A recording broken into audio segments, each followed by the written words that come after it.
Delhi blast पर NIA का बड़ा खुलासा। उमर आतंकी बुरहान का बदला चाहता था, इसलिए दिल्ली के लाल किले पर ब्लास्ट किया।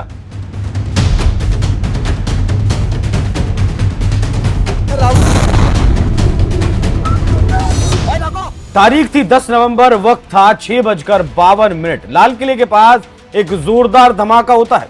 पहले तो अंदाजा लगा कि सिलेंडर ब्लास्ट है, लेकिन धीरे धीरे कंफर्म हो गया कि आतंकी घटना है। और फिर तो एक सिलसिला चल पड़ा और इसमें एनआईए को एक के बाद एक नए सबूत मिलते चले गए। फिर एनआईए लगातार खुलासे करता चला गया, जिसे जानकर सुरक्षा एजेंसियों के कान खड़े हो गए।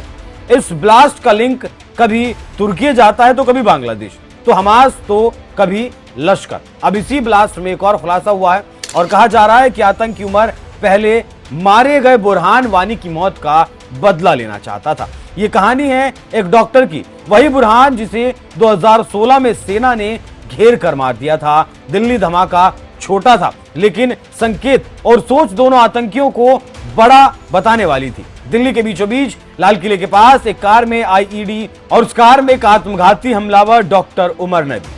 आप जानकर हैरान हो जाएंगे कि ये वही उमर है जो खुद को बाकी आतंकियों से अलग दिखाता था। जांच एजेंसियों के सूत्रों की माने तो उमर खुद को इस मॉड्यूल का बॉस समझता था। वो दूसरे आतंकियों से कहा करता था कि तुम सब मेरे अंडर काम कर रहे हो, मैं इस अभियान का लीडर हूं। आतंक को नजदीक से देखने वालों की माने तो ये सिर्फ आतंक नहीं, ये आतंक की मानसिकता को दर्शाता है। एक ऐसा शख्स जो आतंक की दुनिया में भी रॉयल्टी खोज रहा था, एक ऐसा सुसाइड बॉम्बर जो मौत के सफर पर निकलने से पहले खुद को प्रिंस कहकर खुश होता था। हरियाणा के फरीदाबाद से पकड़े गए व्हाइट कॉलर मॉड्यूल ने इस केस की कहानी को और ज्यादा चौंकाने वाला बना दिया। ये कोई जंगलों में छिपे हथियारों के बीच बड़े हुए लड़के की कहानी नहीं है। ये वो लोग थे जो अच्छी अंग्रेजी जानते थे, ऑफिस में बैठते थे, कॉर्पोरेट में काम करते थे, पढ़े लिखे हैं और आतंक का चेहरा बिल्कुल नए रूप में पेश भी करते हैं।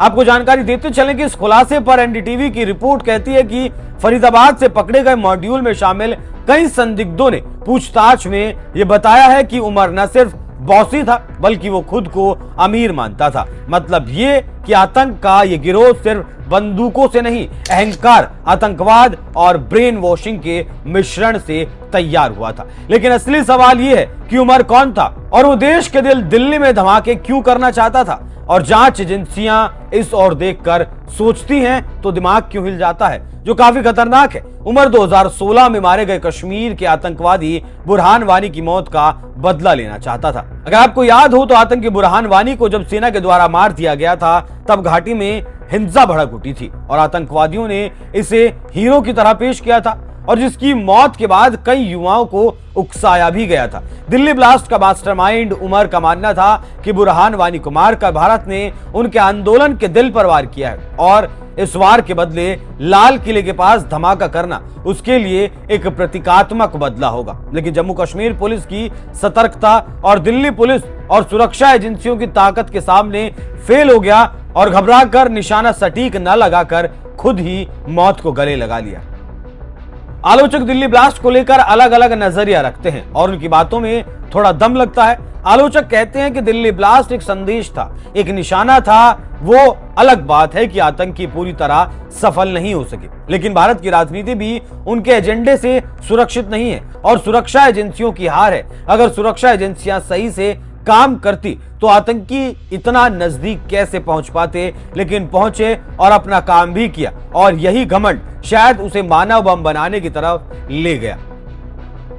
एक रिपोर्ट दावा यह भी करती है कि उमर का व्यवहार दूसरे आतंकियों से अलग था। वो खुद को ऑपरेशन का हेड दिखाता था। मतलब यह है कि वो मॉड्यूल सिर्फ एक धमाका नहीं था, बल्कि ये एक मनोवैज्ञानिक युद्ध था, जहां नेता एक पढ़ा लिखा अहंकारी सुसाइड मिशन का ब्रांड तैयार कर रहा था। लाल किला सिर्फ एक इमारत नहीं है, ये भारत की राष्ट्र सत्ता का प्रतीक है। स्वतंत्रता दिवस, प्रधानमंत्री का संबोधन, इतिहास, गौरव, और इसीलिए वो इस पर चोट करना चाहते थे, लेकिन सफल नहीं हो सके।